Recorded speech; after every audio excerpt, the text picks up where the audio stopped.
창세기 1장에 오늘 창세기 책 이름이 말해 주듯이 성서의 처음 그리고 시작이라고 하는 책의 의미답게 모든 시작이 창세기에서 있습니다. 우주의 시작, 인류의 시작, 죄와 죽음의 시작, 구원과 계시의 시작, 가정의 시작, 문화의 시작, 각 민족과 국가의 시작까지 창세기 속에 담겨져 있죠. 그 중에 창세기 오늘 본문 담겨져 있는 1장에는요, 우주 만물의 시작과 인류의 시작에 대한 내용이 담겨져 있습니다. 오늘 말씀을 조금 천천히 한 절씩 한번 읽어보죠. 26절 한번 보십시다. 26절 말씀 같이 읽어볼까요? 하나님이 이르시되 우리의 형상을 따라 우리의 모양대로 우리가 사람을 만들고 그들로 바다의 물고기와 하늘의 새와 가축과 온 땅과 땅에 기는 모든 것을 다스리게 하자 하시고, 인간을 창조하기 전에 갖고 계시던 하나님의 생각과 계획을 엿볼 수 있게 하는 말씀입니다. 좀 주목할 것은요, 6째 날에 짐승도 지으셨고 사람도 지으셨어요. 근데 짐승과 달리 사람의 창조는 조금은 구별된 특별한 방식으로 지음을 우리가 볼 수 있게 되죠. 유독 사람 창조에 앞서서 창조주 하나님께서 스스로에게 하시는 말씀이 나와 있어요. 그 말을 둘로 나눠서 읽어본다면 이렇게 되어지는 거예요. 제 식으로 좀 표현했어요. 그래, 우리가 우리의 형상에 따라 우리의 모양대로 사람을 만들자. 그래서 바다의 물고기와 하늘의 새와 가축과 온 땅과 땅에 기는 모든 것을 다스리게 하자. 이게 계획이에요. 사람을 만드시기 전에 가지셨던 하나님의 마음, 성삼위 하나님의 마음이죠. 여기서 나오는 다스림이라고 하는 단어는요, 선한 통치라고 하는 의미가 담겨져 있는, 우리가 8주간 같이 주제로 나누고 있는 돌봄이라고 이야기할 수 있습니다. 한번 따라해 보십시다. 돌봄이 중요합니다. 이 말씀 속에 우리를 향한 하나님의 생각을 우리가 알 수 있게 합니다. 이어서 하나님의 그 생각과 계획에 따른 창조의 행위가 나오고 있는데 27절과 28절에 보다도 구체적으로 보여주고 있어요. 함께 읽어요. 하나님이 자기 형상 곧 하나님의 형상대로 사람을 창조하시되 남자와 여자를 창조하시고 하나님이 그들에게 복을 주시며 하나님이 그들에게 이르시되 생육하고 번성하여 땅에 충만하라. 땅을 정복하라. 바다의 물고기와 하늘의 새와 땅에 움직이는 모든 생물을 다스리라 하시니라. 아멘. 인간이 하나님의 형상 닮은 존재다. 하나님의 계획과 생각을 표현하는 것 중에 우리를 닮은 사람을 만들자. 굉장히 중요한 의미가 담겨져 있죠. 이거는 우리가 하나님과 동급이라고 하는 의미가 아니라요, 존귀하신 하나님께서 손수 지으신 존재라고 하는 거예요. 간단하게 저는 저희 아버지가 만든 어떤 걸요, 함부로 하지 않아요. 그냥 아버님의 손에 만드는 소중한 것이기 때문에 그렇죠. 발로 차지도 않아요. 하나님께서 만드신 존재, 사람이라는 거예요. 존귀한 존재라는 거예요. 고귀한 존재라는 거예요. 하나님의 마음과 계획이 담겨져서 사람을 지으셨다. 27절과 28절에 이렇게 표현하고 있어요. Imago Dei, Imagine of God이에요. 형상으로 옮겨진 히브리 단어는요, 세워놓은 신상이라고 하는 고대적인 의미를 가지고 있는데, 하나님을 닮은 형상을 우주 만물 가운데 세워놓으셨다는 거예요. 거기에는 대리인의 의미가 있어요. 우리를 대신해서 이 세상 만물을 내 마음과 내 뜻을 가지고 다스릴 수 있도록 하자, 선한 통치 돌볼 수 있도록 하자 하는 것이 우리 인류를 지으신 하나님의 깊은 마음이다, 이렇게 표현할 수 있게 되는 것이죠. 그리고 그래서 그랬던지 만드신 방법도 말씀으로 만드신 우주 만물과 달리 조금은 구별되고 특별했어요. 2장 7절 말씀 제가 읽어드릴게요. 여호와 하나님이 땅에 흙으로 사람을 지시고 생기를 그 코에 불어넣으시니 사람이 생명이 되니라. 황폐한 땅 한 줌을 집어드셨대요. 그리고 그 흙에다가 숨결, 하나님의 숨결을 불어넣어 주신 거죠. 하나님의 생명이 먼지와 같은 흙과 같은 우리의 속으로 들어오는 순간이에요. 그리고 우리는 생명, 살아나게 되었다는 거죠. 죽고 삶이 바로 하나님의 숨이 우리 안에 있느냐, 우리 안에 없느냐에 따라서 살았다, 죽었다 이렇게 이야기할 수 있대요. 그 숨은 있는데 하나님의 뜻을 온전하게 깨닫지 못하고 살아가는 사람들을 우리는 이렇게 이야기하죠. 살아있으나 산 게 아니야. 그러니까 삶과 죽음의 생명의 기준이 거기에 있다는 거예요. 예전에요, 수련회를 가가지고 한번 활동을 한 적이 있었어요. 찰흙 활동이에요. 찰흙을 남자분들도 나눠드리고 여자분들도 나눠드려서 그걸 가지고 창세기를 공부하면서 찰흙으로 사람의 몸처럼 이렇게 모형을 만들게 했어요. 그리고 난 다음에 하나님께 사신 것처럼 숨을 한번 불어넣어서 하나님의 마음을 느껴보자 했거든요. 어땠을 것 같아요? 남자들은요, 그걸 하면서 막 즐거워서 막 좀 웃고 막 약간의 장난기가 있는 것처럼 하는데, 여자분들은 달라요. 하고 숨을 불어넣는데 정말 생명을 잉태하고 생명을 해산하는 것 같은 그런 마음이 있는 거예요. 경험이죠. 생명에 대한 소중함. 여러 가지를 우리가 느끼고 깨달았어요. 그러니까 하나님께서 생명을 불어넣어 주시는 거예요. 그로 인하여서 우리가 살게 되었다 하는 것이죠. 어떤 의미인가요? 생명은 하나님께로부터 왔다는 것을 알려주고 계세요. 진정한 생명은 하나님으로부터 비롯되고 하나님 안에서 함께해야 가능하다는 것이죠. 그래서 우리는 하나님으로부터 그 생명을 받아야 하나님의 형상답게 살아갈 수가 있습니다. 내 안에, 우리 안에 하나님의 숨결이 없다면 살아있어도 산 것이 아니고, 비록 연약하고 질병으로 여러 가지 약하다 할지라도, 때론 장애가 있어서 걷지 못한다 할지라도 하나님이 진정한 숨결이 우리 안에 있음을 느끼고 살아가는 이는 하나님의 생명체로 살아갈 수 있다고 하는 고귀한 말씀을 오늘 이 말씀을 통해서 우리에게 들려주고 계십니다. 지난 수요일에 제2의 수요일을 지냈어요. 제가 있었던 에티오피아에서도 사순절 라마단을 지내고 있더라고요. 그래서 이마에 흙으로 십자가를 긋고 다니시는 분이 많이 있었어요. 십자가를 그으면서 하는 제 수요일의 의식은 당신은 흙에서 왔으니 흙으로 돌아갑니다 예요. 하나님의 숨결이 없는 당신은 황폐한 흙 한 줌일 수밖에 없습니다 라고는 의미죠.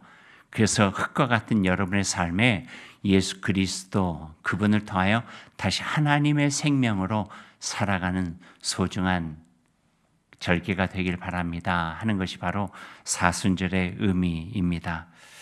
하나님의 숨결 없는 우리 흙일 수밖에 없으니 하나님의 숨을 지닌 참 생명으로 살아가십시오 라고 하는 신앙의 격려가 바로 그 속에 담겨져 있죠. 말씀으로 돌아가 봐요. 남자와 여자를 창조하시고, 구체적으로 그냥 지나가도 될 말인데 여기에다가 기록이 되어져 있어요. 창세기는 하나님의 형상인 인간의 완성이 남자와 여자에 있다는 것이죠. 어떤 의미일까요? 둘이 하나며 하나가 둘이라는 거예요. 조화와 돌봄이에요. 그러니까 돕는 배필이라고 하는 단어도 우리가 기억하고 있죠. 서로 함께 돌봄이 하나가 되어질 때 하나님의 형상 완성되어진다 하는 그 의미도 담겨져 있습니다. 이 말씀을 어떻게 우리 설명할 수 있을까 좀 고민을 많이 했어요. 그러다가 어린이 설교 때 이렇게 설명을 한번 해봤어요. 여러분에게도 해볼 텐데, 하나님의 형상으로 지어졌다는 것은 하나님의 본체와 우리는 닮았다, 이렇게 이야기를 아이들에게 했어요. 그리고 남자와 여자로 지어졌다는 거예요. 이렇게 남자와 여자가 각기 하나님의 본체 속에 있는 거예요. 그러니까 남자는 남자들을 하나님의 본체 속에 잘 어우러질 때에 여자와 함께 하나님의 본성을 이룰 수 있는 거죠. 너무 심각하게 듣지 마세요. 그 아이들에게 한 설명이에요. 근데 아이들이 눈이 막 그냥 잘 보면서 이해를 하더라고요. 그래서 남자 여자도 모난 면으로 만나면 안 되고 하나님의 본성에 아름답게 주어진 모습으로 만나 조화가 될 때 하나님의 본성과 어울리게 된다. 아이들이 이해했을까요? 못했을까요? 여러분이 이해를 못 하시는 거예요.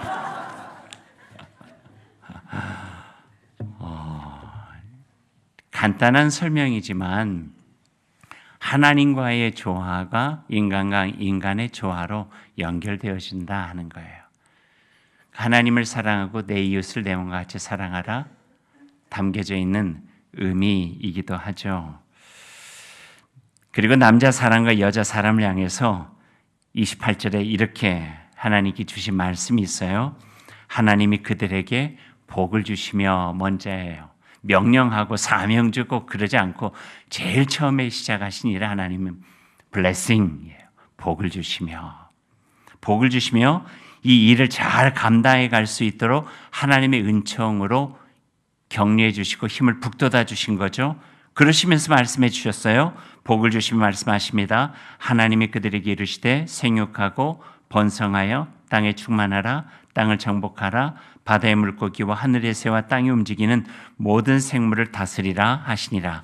하나님께서 첫 번째 인간인 남자와 여자에게 제일 먼저 내린 명령이 땅에 충만하라, 땅을 정복하라, 생물을 다스리라 하는 거였어요.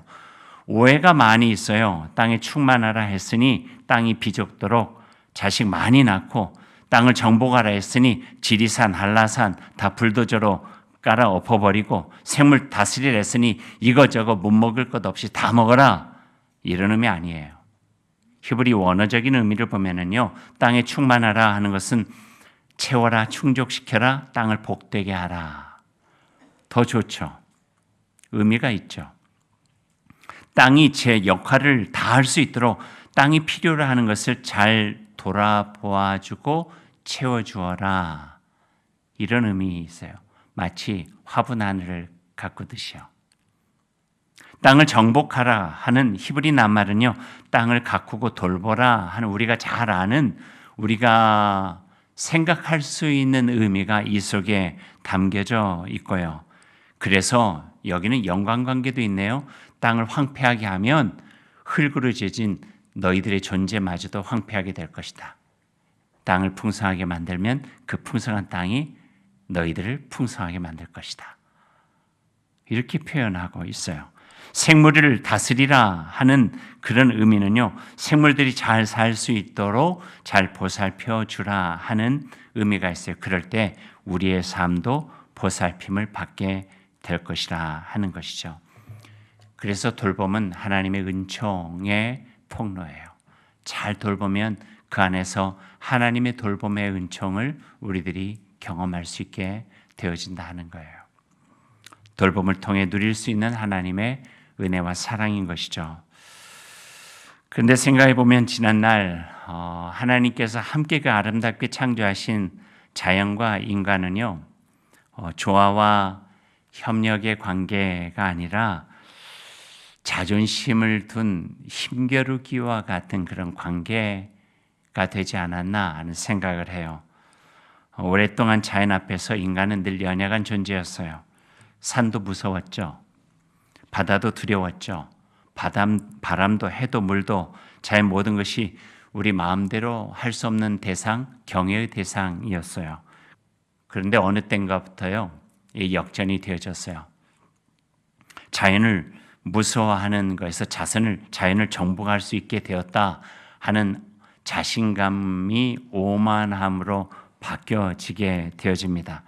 기계 문명 발전하고 땅속에 깊게 묶여 있었던 석탄, 석유 캐내고 연료로 사용하게 되고 산업화 진행하게 되면서 지금까지 조금은 기죽어 있었던 인간은 자연을 정복할 수 있겠다는 그 만용을 부리기 시작합니다.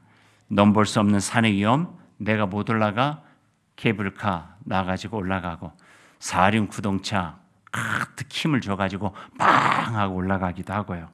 배는 파도의 크기보다 그걸 넘어설 수 있을 만큼 더 힘과 위력을 가진 큰 배 만들어지고 과학적인 장비로 언제 어디에 바다가 요동칠지를 알아내고 바다를 제압할 수 있다 하는 그런 마음까지도 갖게 됩니다. 그래서 더 이상 자연은 신비스럽지도 않고 두려운 대상이 되지를 않습니다.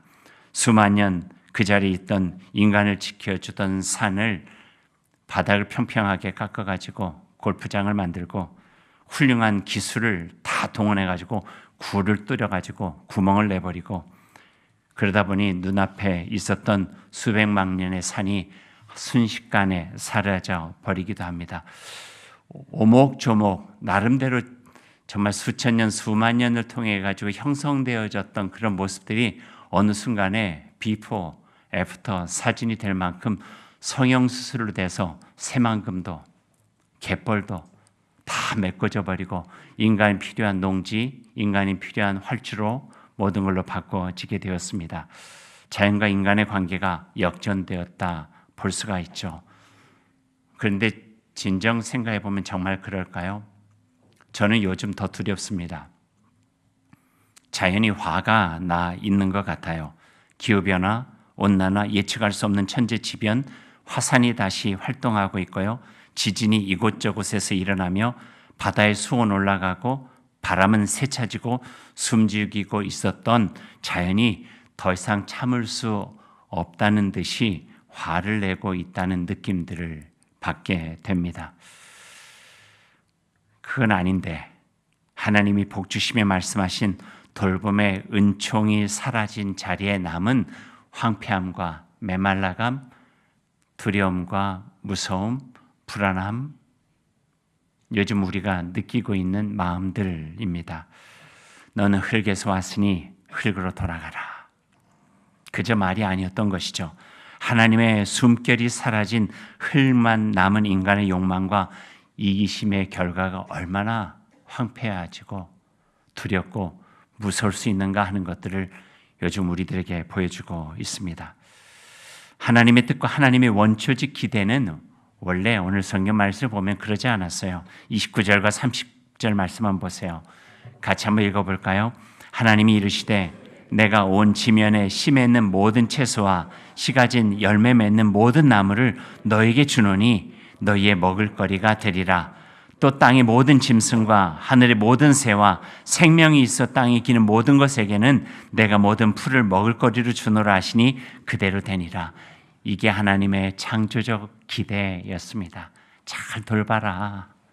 선한 통치를 통해서 잘 돌보면 먹고 사는 거 문제없게 해줄 거야. 돌봄을 통한 하나님의 은총에 대한 약속이 바로 이 말씀 속에 있습니다.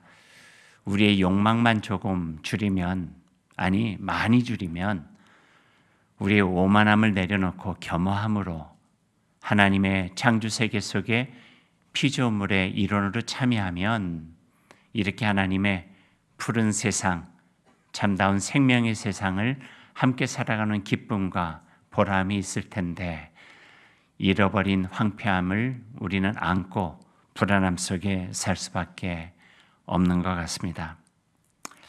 오늘 말씀을 하나님께서 우리에게 주십니다.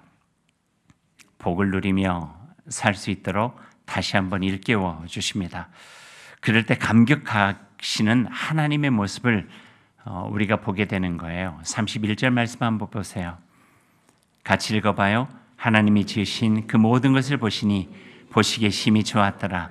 저녁이 되고 아침이 되니 이는 여섯째 날이니라. 이렇게 보시기에 좋은 세상을 만들어 놓으셨는데 그리고 그 형상 닮은 사람을 피조 세계의 중심에 딱 우뚝 세워주셨는데 우리가 제 역할, 제목 잘하고 있는지 다시 한번 부끄럽고 죄송한 마음으로 주님을 대할 수밖에 없습니다. 이제 말씀을 마치죠. 제가 에티오피아에 있었던 기간은 정교회 사순절 기간이었어요. 금식 기간이에요. 정교회는 360일 중에 200일 정도를 금식을 해요. 깜짝 놀랐어요.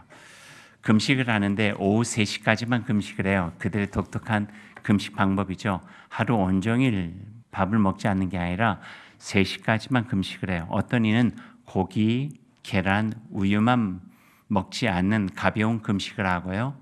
또 어떤 이들은 온전히 아무것도 먹지 않는 금식을 하기도 합니다. 3시까지 금식하는 것은요, 오후 3시에 예수님께서 십자가에서 돌아가셔요. 그러니까 3시 이전까지는 예수 그리스도의 그 고통에 나도 함께 참여하면서 주님의 구원의 고통을 내 몸과 내 마음으로 느껴보겠다 하는 것이 금식의 행위로 나타나고 있는 거죠. 기도의 시간도 있어요. 유대인은 3번 기도해요. 이슬람은 하루에 5번 기도하고요. 근데 정교회는 하루에 7번 기도하네요. 해가 뜰 때 예수님의 탄생을 준비하는 목자의 심정으로 기도를 드려요. 그리고 7번을 기도할 때마다 예수 그리스도의 공생애의 모습들이 자정 기도까지 쭉 연결이 되어져요. 어떤 의미인가 제가 여쭤봤더니 그들의 삶 속에 예수님을 기억하려고 하는 노력이었다고 그렇게 표현을 해요. 그리고 그들은 하루에 한 번 정도는 꼭 예배당에 와서 잠깐이라도 기도를 드리고 가요. 어떤 의미입니까? 물어봤더니 나의 삶의 중심에 아무리 바쁘고 분주하더라도 주님이 계신다고 하는 것을 잊지 않으려고 하는 노력이다. 이렇게 표현하더라고요. 그 말을 들은 저 좀 숙연해졌어요. 너무 쉽고 편안하게 내 위주의 신앙으로 인해 조금 너무 가벼워진 것은 아닌가. 그러면서 물론 우리도 할 말은 많이 있지만 어쩔 수 없이 우리 안에서 가벼워진 신실함과 진실됨, 하나님의 자녀됨을 이뤄가는 듯한 저 자신, 또 우리의 모습에 조금 많이 부끄러움을 느끼게 되었습니다. 그리고 조금 더 신앙의 삶을 더 갖고 가야겠다 하는 다짐도 갖게 되었고요.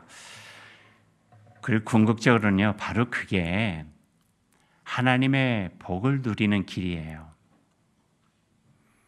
그러니까 율법적인 삶을 따라하는 게 아니라 하나님의 복을 누리는 길이라는 거예요. 주님을 기억하고 우리의 삶의 중심에 하나님을 두고 살아가는 삶은 우리를 복되게 하는 것이고 복 있는 삶을 살아가게 하는 것이고 하나님의 은총의 삶을 누릴 수 있는 길이라고 하는 것을 우리들에게 보여주고 계십니다. 오늘 말씀의 주제는 하나님의 형상을 지닌 우리가 하나님 안에서 돌봄을 받으며 세상을 돌보는 삶에 대한 말씀이었습니다. 이 말씀 우리 마음에 꼭 지닐 수 있기를 바랍니다.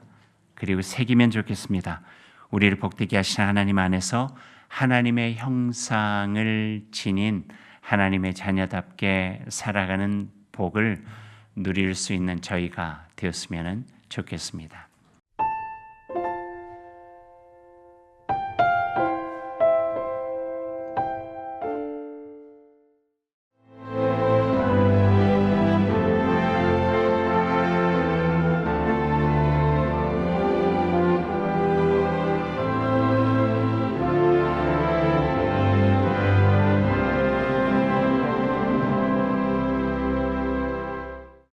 누구보다 먼저, 누구보다 빠르게 미래를 준비해온 전라남도. 교육과 삶, 여행 같은 일상은 행복으로, 미래에 한 발 더 가까이 대한민국의 산업을 지탱하는 그 힘은 전라남도에 있습니다.